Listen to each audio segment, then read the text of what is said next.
Hi friends, എല്ലാവർക്കും നമസ്കാരം. എല്ലാവർക്കും നമ്മുടെ ചാനലിലേക്ക് സ്വാഗതം. അപ്പോൾ ഇന്ന് നമ്മുടെ പാലക്കാട് ആലപ്പുഴ LDC എക്സാം കഴിഞ്ഞിരിക്കുകയാണ്. അപ്പം കഴിഞ്ഞ 3 ഘട്ടങ്ങളെ അപേക്ഷിച്ച് നോക്കുന്ന സമയത്ത് കമ്പാരിറ്റീവ്ലി കുറച്ചും കൂടെ ഈസിയാണെന്നാണ് കുട്ടികളുടെ അഭിപ്രായം. അതുപോലെ തന്നെ നോക്കുന്ന സമയത്തും ആ സ്റ്റാൻഡേർഡ് കീപ്പ് ചെയ്തിട്ട് തന്നെയാണ് ക്വസ്റ്റ്യൻ പേപ്പർ ഉള്ളത്, അല്ലേ? അപ്പോൾ ഇനി വരാൻ പോകുന്ന ഘട്ടങ്ങളിലുള്ള സ്റ്റുഡൻസ് എല്ലാവരും ആകാംക്ഷയോടെ കാത്തിരിക്കുന്നതായിരിക്കും ഈ ഒരു ക്വസ്റ്റ്യൻ പേപ്പർ. കാരണം ഇതൊരു ട്രെൻഡ് സെറ്റർ ആണോ, ബാക്കി കഴിഞ്ഞ 3 സ്റ്റേജ് പോലെ തന്നെയാണോ, ഇതൊക്കെ നമ്മൾ എന്ത് ചെയ്യും, നിരീക്ഷിക്കുന്നതാണ്, അല്ലെ? അപ്പൊ നമുക്ക് ഇതിൻ്റെ അകത്ത് മനസ്സിലാക്കാൻ കഴിയുന്ന ഒരു കാര്യം എന്ന് പറഞ്ഞാൽ വലിയ ഡീവിയേഷനും കാര്യങ്ങളൊന്നും ഇല്ല. നമ്മൾ പഠിച്ചു പോകുന്നത് കൃത്യമായിട്ടുള്ള വഴിയിലൂടെ തന്നെയാണ്.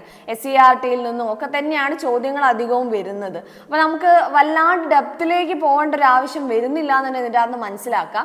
പിന്നെ വേറൊരു കാര്യം എന്താണെന്ന് വെച്ചിട്ടുണ്ടെങ്കിൽ സ്റ്റേറ്റ്മെന്റ് ക്വസ്റ്റ്യൻസ് ആണെങ്കിലും എല്ലാം ഏകദേശം ഒരേ രീതിക്ക് തന്നെയാണ് വരുന്നത്. ഇപ്പൊ ഇന്നത്തെ പരീക്ഷയ്ക്ക് നോക്കുകയാണെങ്കിൽ ഇംഗ്ലീഷും ഒക്കെ പല കുട്ടികളും പറയുന്നത് ഇംഗ്ലീഷൊക്കെ 10ലും 10ഉം സ്കോർ ചെയ്യാൻ പറ്റി, മലയാളം നല്ലോണം സ്കോർ ചെയ്യാൻ പറ്റി, അങ്ങനെയൊക്കെയാണ് പൊതുവായിട്ടൊരു അഭിപ്രായം വരുന്നത്. അപ്പൊ നമുക്ക് ഇന്ന് കോൺസ്റ്റിറ്റ്യൂഷൻ, ഇമ്പോർട്ടന്റ് ആക്ട്, ഈ ഒരു ഏരിയയിൽ നിന്നൊക്കെ ഇന്ന് പരീക്ഷയ്ക്ക് ചോദിച്ചിട്ടുള്ള ഭാഗങ്ങളൊക്കെ ഇന്ന് ഡിസ്കസ് ചെയ്താലോ?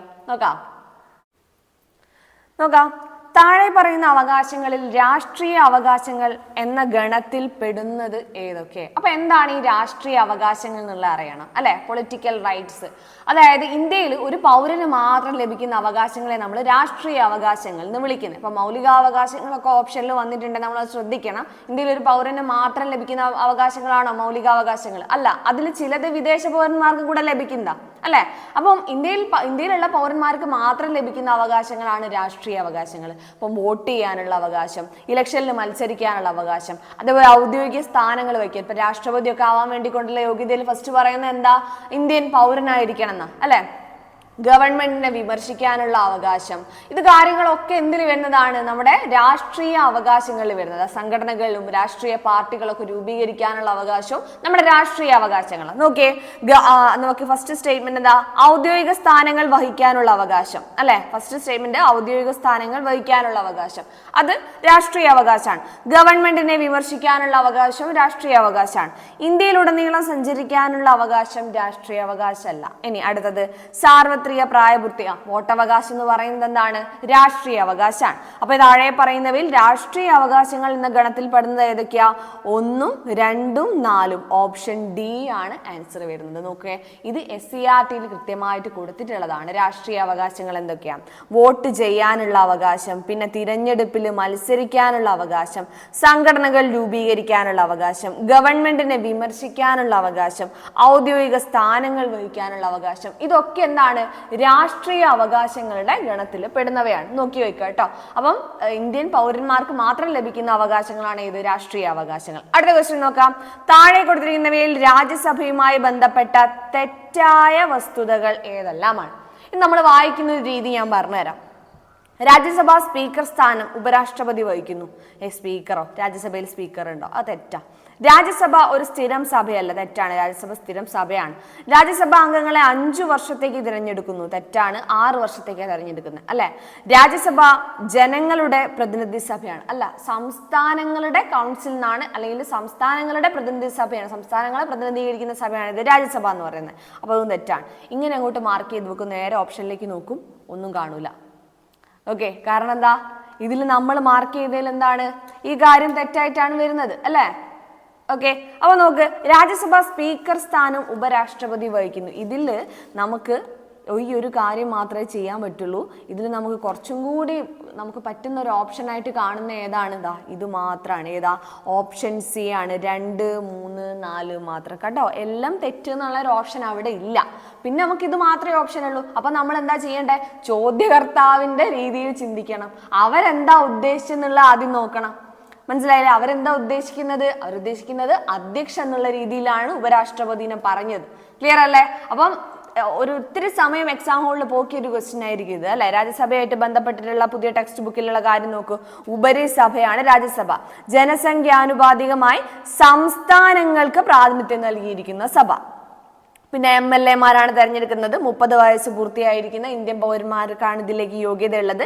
രാജ്യസഭ ഒരു സ്ഥിരം സഭയാണ്, കാലാവധി 6 വർഷമാണ്. ഇതിൽ തന്നെ സ്റ്റേറ്റ്മെന്റ് വന്നേ, വേറെ ഒരു ഇതിൽ നിന്നല്ല, കറക്റ്റ് ഇതാ ഈ ഒരു സെന്റൻസ് തന്നെ. രാജ്യസഭയിലെ 3 അംഗങ്ങൾ ഓരോ 2 വർഷം കൂടുമ്പോൾ വിരമിക്കുന്ന ഒഴിവിലേക്കാണ് എന്ത് ചെയ്യുന്നത്, പുതിയ അംഗങ്ങളെ തെരഞ്ഞെടുക്കുന്നത്. അംഗബലം 250 പക്ഷെ ഇതിൽ 12 പേരെ നോമിനേറ്റ് ചെയ്യുന്നുണ്ട് രാഷ്ട്രപതി. 238 പേരെയാണ് തിരഞ്ഞെടുക്കപ്പെടുന്നത്. നീക്കം ചെയ്യുന്ന ഉപരാഷ്ട്രപതിയെ നീക്കം ചെയ്യാൻ നടപടിക്രമങ്ങൾ ആരംഭിക്കുന്നത് ഇവിടെ നിന്നാണ്, രാജ്യസഭയെന്നാണ്. പിന്നെ അഖിലേന്ത്യാ സർവീസ് ഒക്കെ സൃഷ്ടിക്കുന്നതിൽ നമ്മൾ പറഞ്ഞിട്ടുണ്ട് ആർട്ടിക്കിൾ 312 കാര്യം. അതിനൊക്കെ പാർലമെന്റിനെ ചുമതലപ്പെടുത്താനുള്ള അധികാരം ആർക്കാണ്? രാജ്യസഭയ്ക്കാണ്. പിന്നെ ഓൾറെഡി നമ്മൾ NCERT രാജ്യസഭയുടെ പ്രത്യേക അധികാരവും ഡിസ്കസ് ചെയ്തിട്ടുണ്ട്. 1 ക്ലാസ് പോയി കണ്ടു നോക്കുക അല്ലെ. സ്റ്റേറ്റ് ലിസ്റ്റിലുള്ള ഒരു വിഷയം മറ്റ് ലിസ്റ്റുകളിലേക്ക് മാറ്റണമെങ്കിൽ രാജ്യസഭയുടെ പ്രത്യേക അംഗീകാരം വേണമെന്നുള്ളത്. അടുത്ത ക്വസ്റ്റ്യൻ നോക്കാം. ശ്രീ വി മുരളീധരൻ MP കേന്ദ്ര ഗവൺമെന്റിന്റെ ഏതു വിഭാഗത്തിൽപ്പെടുന്ന മന്ത്രിസ്ഥാനമാണ് കൈകാര്യം ചെയ്യുന്നത്? ആക്ച്വലി ഇതിപ്പം നിങ്ങൾക്ക് കൺഫ്യൂഷൻ ആയിട്ടുള്ള ഒരു കാര്യമായിരിക്കും. കാരണം ക്യാബിനറ്റ് മന്ത്രിമാര്, സഹമന്ത്രിമാര്, ഉപമന്ത്രിമാർ എന്നുള്ള രീതിയിലാണ് എന്ത് ചെയ്യുന്നത് നമ്മൾ പഠിക്കുന്നത് അല്ലെ. അപ്പം SCERT നമ്മൾ പഠിക്കുന്നത് ഇപ്പൊ. പക്ഷെ നമ്മൾ സൈറ്റിലൊക്കെ നോക്കുന്ന സമയത്ത് മിനിസ്റ്റർ ഓഫ് സ്റ്റേറ്റ് എന്ന് മാത്രമേ നിങ്ങൾ കാണുള്ളൂ. അതിൽ ഇൻഡിപെൻഡന്റ് ചാർജ്, പിന്നെ അല്ല ഇൻഡിപെൻഡന്റ് ചാർജ് ഇല്ലാത്തത്, ഇങ്ങനെ നമ്മൾ കാണുള്ളൂ. അപ്പൊ അങ്ങനെ നോക്കുന്ന സമയത്ത് ഉപമന്ത്രി അല്ലേ ആൻസർ എന്ന് വരും. പക്ഷെ ഇതിലധികവും മിനിസ്റ്റർ ഓഫ് സ്റ്റേറ്റ് എന്നുള്ള ഗണത്തിലാണ് ആര് ഉൾപ്പെടുന്നത്, വി മുരളീധരൻ ഉൾപ്പെടുന്നതും. അത് മാത്രമല്ല നമ്മൾ SCERT പോയിന്റ് ഓഫ് വ്യൂവിൽ നോക്കുകയാണെങ്കിൽ സഹമന്ത്രി എന്നുള്ളതാണ് എന്ത് ചെയ്യുന്നത് ആൻസർ ആയിട്ട് വരുന്നത്. ഒന്ന് നോക്കി വെക്കണേ. മന്ത്രിസഭ ഓൾറെഡി നമുക്കൊരു വീഡിയോ ആയിട്ട് തന്നെ ചെയ്യാം. ഓക്കെ, അടുത്ത ക്വസ്റ്റ്യൻ നോക്കാം. സുപ്രീം കോടതിയുമായി ബന്ധപ്പെട്ട് താഴെ കൊടുത്തിരിക്കുന്ന പ്രസ്താവനകളിൽ ശരിയായവ ഏത്? ജസ്റ്റിസ് ഹരിലാൽ ജെ കെനിയായിരുന്നു സുപ്രീം കോടതിയുടെ ആദ്യ ചീഫ് ജസ്റ്റിസ്. ശരിയാണ് അല്ലെ. നമ്മൾ ടെക്സ്റ്റ് ബുക്കിൽ തന്നെ ഹരിലാൽ ജെ കെനിയുടെ ഫോട്ടോ ഒക്കെ സൈഡിൽ കൊടുത്തിട്ടുണ്ട്, 8ാം ക്ലാസ്സിലെ 4ാമത്തെ പാഠം. ഇനി സുപ്രീം കോടതിയിലെ ഇപ്പോഴത്തെ ചീഫ് ജസ്റ്റിസ് AJ ദേശായി ആണ്. അപ്പൊ AJ ദേശായി ഒക്കെ നമ്മൾ കേട്ട് പരിചയമുള്ള പേരായിരിക്കും. നമ്മൾ പെട്ടെന്ന് ആയിരിക്കും AJ ദേശായി എവിടെ കേട്ടിട്ടുണ്ടല്ലോ. അപ്പം ചീഫ് ജസ്റ്റിസ് ആണ്, എവിടത്തെയാണ് അല്ലെ. മാറ്റങ്ങളൊക്കെ വന്നിട്ടുണ്ട്, എന്നാലും പെട്ടെന്ന് നമ്മൾ പഠിച്ചു വെച്ച് നമ്മളെ മൈൻഡിലേക്ക് വരും. അപ്പൊ ഒന്ന് ജസ്റ്റ് കൺഫ്യൂഷൻ ആയിട്ടുണ്ടാവും. പക്ഷെ ഇത് തെറ്റായിട്ടുള്ള സ്റ്റേറ്റ്മെന്റ്. ഇന്ത്യയിലെ ഏറ്റവും ഉയർന്ന അപ്പീൽ കോടതിയാണ് ഇത്, സുപ്രീം കോടതി എന്ന് പറയുന്നത്. ജില്ലാ കോടതിയുടെയും കീഴ്ക്കോടതികളുടെയും മേൽനോട്ടം വഹിക്കുന്നത് സുപ്രീം കോടതി അല്ല, ആരാണ്? ഹൈക്കോടതിയാണ് ചെയ്യുന്നത്. അപ്പൊ ഇതെന്താ? ഇത് തെറ്റായിട്ടുള്ള സ്റ്റേറ്റ്മെന്റ് ആണ്. നമ്മളോട് ചോദിച്ചത് ശരിയായതാണ്. ഏതൊക്കെയാണ്? Option C 1, 3. നോക്കുക, സുപ്രീം കോടതിയായിട്ട് SCERT കൊടുത്തത് രാജ്യത്തെ പരമോന്നത കോടതിയാണ് ഏത്? സുപ്രീം കോടതി. ചീഫ് ജസ്റ്റിസ് ജഡ്ജിമാരടങ്ങുന്നതാണ്. നിലവിൽ നമുക്കറിയാം ഒരു ചീഫ് ജസ്റ്റിസും പിന്നെ 33 ജഡ്ജിമാരാണ് ഉള്ളത്. അപ്പൊ ഇത് നോക്കി വെക്കണേ, ഇത് ഇതിലുള്ളതാണ്, ഇത് തെറ്റായിട്ടുള്ള കാര്യമാണ്. ഇനി ഇവിടെ കൊടുത്തേ കണ്ടോ നിങ്ങൾ, ആദ്യത്തെ ചീഫ് ജസ്റ്റിസ് ഇവിടെ കൊടുത്തിട്ടുണ്ട്, ജസ്റ്റിസ് H.J. കെനിയ എന്നുള്ളത്, ഹരിലാൽ ജെ കെനിയ എന്നുള്ളത് കൊടുത്തിട്ടുണ്ട് നമ്മൾ SCERT ടെക്സ്റ്റ് ബുക്കിൽ. പിന്നെ സുപ്രീം കോടതി പരിഗണിക്കുന്ന കേസുകൾ ഏതൊക്കെയാ? മൗലികാവകാശ ലംഘനവുമായിട്ട് ബന്ധപ്പെട്ട കേസുകൾ, പിന്നെ കേന്ദ്ര ഗവൺമെന്റും സംസ്ഥാന ഗവൺമെന്റും തമ്മിലുണ്ടാവുന്ന തർക്കങ്ങൾ, സംസ്ഥാന ഗവൺമെന്റുകൾ തമ്മിലുണ്ടാവുന്ന തർക്കങ്ങൾ, ഭരണഘടനാപരമായിട്ടുള്ളത് വ്യാഖ്യാന ആവശ്യമായിട്ടുള്ള കേസുകൾ, സംസ്ഥാന ഹൈക്കോടതിയിൽ നിന്നുള്ള അപ്പീൽ കേസുകൾ, ഇതൊക്കെ ആരാണ്? സുപ്രീം കോടതിയുടെ അധികാര പരിധിയിൽ വരുന്ന കാര്യങ്ങളാണ്. ഇനി സംസ്ഥാനങ്ങളിലെ ഏറ്റവും ഉയർന്ന കോടതിയാണ് ഏതെന്ന് പറയുന്നത്? ഹൈക്കോടതി. ഇവിടെ കൊടുത്തേ കണ്ടോ, ജില്ലാ കോടതികളുടെയും കീഴ്ക്കോടതികളുടെയും മേൽനോട്ടം ആർക്കാണ്? ഹൈക്കോടതിക്കാണ്. ഇതേ സാധനം തന്നെ ചോദിച്ചത്. ഇനി ഹൈക്കോടതിയുടെ അധികാരങ്ങൾ എന്തൊക്കെയാ? മൗലികാവകാശത്തിന്റെ ലംഘനമായിട്ട് ബന്ധപ്പെട്ട കേസുകൾ, സിവിലും ക്രിമിനൽ കേസുകളെല്ലാം, അതായത് താഴെ കോടതിയിൽ നിന്നുള്ള അപ്പീൽ കേസുകൾ പരിഗണിക്കൽ, പിന്നെ സംസ്ഥാന നിയമസഭ പാസ്സാക്കുന്ന നിയമങ്ങൾ എന്ത് ചെയ്യുന്നത് ഒന്നുകൂടെ റിവ്യൂ ചെയ്യുക, അതിന്റെ വ്യാഖ്യാനം ഒക്കെയാണ് ഹൈക്കോടതിയുടെ അധികാരങ്ങളിൽ വരുന്നത്. ഓക്കെ അല്ലേ? ഇനി നോക്കിയേ, ഇപ്പോഴത്തെ സംസ്ഥാന ദുരന്ത നിവാരണ അതോറിറ്റി അധ്യക്ഷൻ ആരാണ്? നമുക്കറിയാം സംസ്ഥാന ദുരന്ത നിവാരണ അതോറിറ്റിയുടെ അധ്യക്ഷൻ എപ്പോഴും ആരായിരിക്കും? നമ്മുടെ മുഖ്യമന്ത്രി ആയിരിക്കും അല്ലെ. അപ്പൊ ഇതിൽ ഓപ്ഷൻ D ശ്രീ പിണറായി വിജയനാണ് ആൻസർ വരുന്നത്. ഇനി ഇതിന്റെ ഉപാധ്യക്ഷനോ? ഉപാധ്യക്ഷൻ ആരാണ്? റവന്യൂ മന്ത്രിയാണ് അല്ലെ. റവന്യൂ മന്ത്രിയാണ് ഉപാധ്യക്ഷനായിട്ട് വരുന്നത്. ഇപ്പൊ നമ്മുടെ K രാജനാണ് നമ്മുടെ നിലവിലുള്ള റവന്യൂ മന്ത്രി. ഇനി അതിന്റെ CEO ചീഫ് സെക്രട്ടറി അല്ലെ. ചീഫ് സെക്രട്ടറി, നിലവിലുള്ള ചീഫ് സെക്രട്ടറി ആണ് ഇതിന്റെ സംസ്ഥാന ദുരന്ത നിവാരണ അതോറിറ്റിയുടെ CEO ആയിട്ട് വരുന്നത്. നിലവിലെ ചീഫ് സെക്രട്ടറി എന്ന് പറയുന്നത് ശാരദാ മുരളീധരനാണ്. ഒന്ന് ഓർമ്മിച്ചു വെക്കുക കേട്ടോ. അപ്പം അധ്യക്ഷൻ എന്ന് പറയുന്നത് എപ്പോഴും ആരായിരിക്കും? മുഖ്യമന്ത്രി ആയിരിക്കും. ഉപാധ്യക്ഷൻ റവന്യൂ മന്ത്രി ആയിരിക്കും. പിന്നെ CEO എന്ന് പറയുന്നത് ചീഫ് സെക്രട്ടറി ആയിരിക്കും. ക്ലിയർ ആയല്ലോ? അടുത്ത ക്വസ്റ്റ്യൻ നോക്കാം. പോക്സോ നിയമത്തിലെ ഏതു വകുപ്പാണ് കുട്ടിയെ അശ്ലീല ആവശ്യങ്ങൾക്ക് ഉപയോഗിക്കുന്നതിനുള്ള ശിക്ഷയെ കുറിച്ച് പ്രതിപാദിക്കുന്നത്? ഏതാണ് ഇവിടെ വിഭാഗം എന്നൊക്കെ കൊടുത്തപ്പോൾ നമ്മൾ അങ്ങോട്ട് ഞെട്ടിപ്പോയിട്ടുണ്ടാവും. ഇനി ഇവർ ഉദ്ദേശിക്കുന്ന അധ്യായമാണോ? അപ്പോൾ ഒന്നും കൂടെ ഒന്ന് ക്വസ്റ്റ്യൻ നോക്കും അല്ലേ. അപ്പോൾ അവിടെ വകുപ്പ് എന്ന് തന്നെ കാണുന്നു, പക്ഷെ താഴെ ഓപ്ഷനിൽ കൊടുത്തതോ വിഭാഗം. ഇതൊക്കെ നമുക്ക് എക്സാം ഹോളിൽ നിന്ന് കൺഫ്യൂഷൻ ഉണ്ടാക്കുന്ന കാര്യമാണ്. ഏതിലാണ്? വിഭാഗം 14 എന്ത് ചെയ്യുന്നത്? ഇതെന്നൊക്കെ നിർവചനം അതിനൊരു ശിക്ഷേനെ കുറിച്ചൊക്കെ പറയുന്നത്. ക്ലിയർ അല്ലേ? നോക്കാം അടുത്ത ക്വസ്റ്റ്യൻ. ഉപഭോക്തൃ സംരക്ഷണ നിയമം 2019 പ്രകാരം. അപ്പൊ അവർ ഉദ്ദേശിക്കുന്നത് എന്താ? 2019 ഭേദഗതിയും കൂടെ ഉള്ള കാര്യമാണ് ഉൾപ്പെടുത്തിയത്. നോക്കേ, സ്ഥാപിതമായ central consumer protection authority, central consumer protection authority CCPA പ്രാഥമിക പ്രവർത്തനം എന്താണ്? ഓപ്ഷൻ സി ആണ്, ഉപഭോക്താക്കളുടെ അവകാശങ്ങൾ സംരക്ഷിക്കുന്നതിനും നടപ്പിലാക്കുന്നതിനും. ഇതൊന്നും എനിക്ക് തോന്നുന്നു വല്ലാണ്ട് നമുക്ക് കൺഫ്യൂഷൻ ഉണ്ടാക്കിയിട്ടുണ്ടാവില്ല അല്ലെ എക്സാം ഹോളിൽ നിന്ന്. പിന്നെ വെറുതെ ഓവർ തിങ്ക് ചെയ്ത് പോകുന്ന ആൾക്കാർ മാത്രമേ ഇതിന്റെ വഴിയിലൊക്കെ ട്രാപ്പിലൊക്കെ പെട്ടുപോകുള്ളൂ. ഇതൊക്കെ ഡയറക്റ്റ് ആയിട്ടുള്ള ക്വസ്റ്റ്യൻ തന്നെ വേണമെങ്കിൽ പറയാം, കാരണം വലിയ സ്റ്റേറ്റ്മെന്റ് ഒന്നും ഇതിനകത്ത് കൊടുത്തിട്ടില്ല. മറ്റു പരീക്ഷകളെ വെച്ച് കമ്പയർ ചെയ്യുമ്പോൾ അങ്ങനെ വേണം പറയാൻ. മറ്റു പരീക്ഷകളെ വെച്ച് കമ്പയർ ചെയ്യുന്ന സമയത്ത് നിയമങ്ങളിലൊന്നും വല്ലാണ്ട് നമ്മളെ കുഴക്കിയിട്ടില്ല, ഡയറക്റ്റ് ക്വസ്റ്റ്യൻ പോലെ തന്നെയാണുള്ളത്. അടുത്ത ക്വസ്റ്റ്യൻ നോക്കാം. DV നിയമത്തിലെ ഏത് വകുപ്പാണ് ഗാർഹിക പീഡനത്തെ നിർവചിക്കുന്നത്? ഏതാണ്? ഇവിടെയും കൊടുത്ത വിഭാഗം തന്നെയാണ്. വിഭാഗം 3 ഇതിനെ കുറിച്ച് പറയുന്നത്. ഗാർഹിക പീഡനം എന്താണെന്നുള്ളതിന്റെ നിർവചനമൊക്കെ പറയുന്നത്. ഓക്കെ, ഡൊമസ്റ്റിക് വയലേഷൻ ആക്ട് ആണ്. ഓർമ്മിച്ചു വെക്കുക, വിഭാഗം 3. അടുത്ത ക്വസ്റ്റ്യൻ. ഏത് നിയമപ്രകാരമാണ് നാഷണൽ ഹ്യൂമൻ റൈറ്റ്സ് കമ്മീഷൻ സ്ഥാപിച്ചത്? ഇത് നല്ലോണം നമ്മൾ കുറച്ചേറെ ഇരുന്ന് ചിന്തിച്ചിട്ടുണ്ടാവും എക്സാം ഹോളിൽ. കാരണം ആദ്യം വായിക്കും മനുഷ്യാവകാശ സംരക്ഷണ നിയമം 1993. പാടെ എഴുതാൻ നോക്കുമ്പോഴായിരിക്കും അടുത്ത ഓപ്ഷൻ കാണുക. ഏതാ? ദേശീയ മനുഷ്യാവകാശ നിയമം 1993. ട്രാപ്പ് അല്ലെ. പിന്നെ അത് അവിടെ വട്ടിട്ട് വെക്കും, ചിന്തിക്കാൻ സമയമില്ല. പിന്നെയും അടുത്ത ക്വസ്റ്റ്യനിലേക്ക് പോകും. പിന്നെ തിരിച്ച് അവിടെ എത്തിയാൽ നമ്മൾ ഈ 2 ഓപ്ഷനിലാണ്. ഏത്?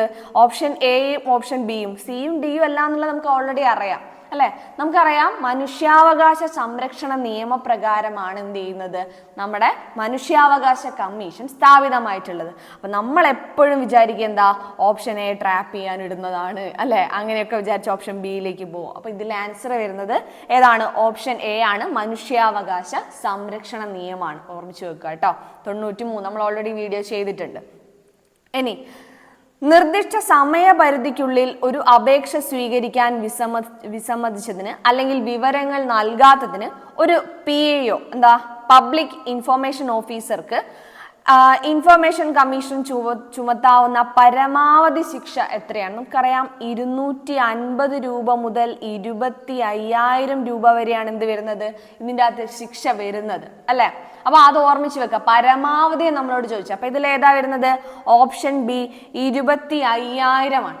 25. ഇതൊക്കെ ഡയറക്റ്റ് ക്വസ്റ്റ്യൻ ആണ്, എല്ലാവരും എഴുതിയിട്ടുണ്ടാവും. ഇതൊന്നും ഒരിക്കലും തെറ്റിക്കാൻ നമ്മൾ പാടില്ല. അടുത്ത ക്വസ്റ്റ്യൻ. വിവരാവകാശ നിയമപ്രകാരം മുഖ്യ വിവരാവകാശ കമ്മീഷണർ, ഇൻഫർമേഷൻ കമ്മീഷണർമാർ എന്നിവരുടെ പരമാവധി കാലാവധി എത്രയാണ്? അതായത് 2019 ഭേദഗതി പ്രകാരം ഇവരുടെ കാലാവധിയൊക്കെ കേന്ദ്ര ഗവൺമെന്റിന് തീരുമാനിക്കാന്നുള്ള രീതിയിലേക്ക് ആയിട്ടുണ്ട് അല്ലെ.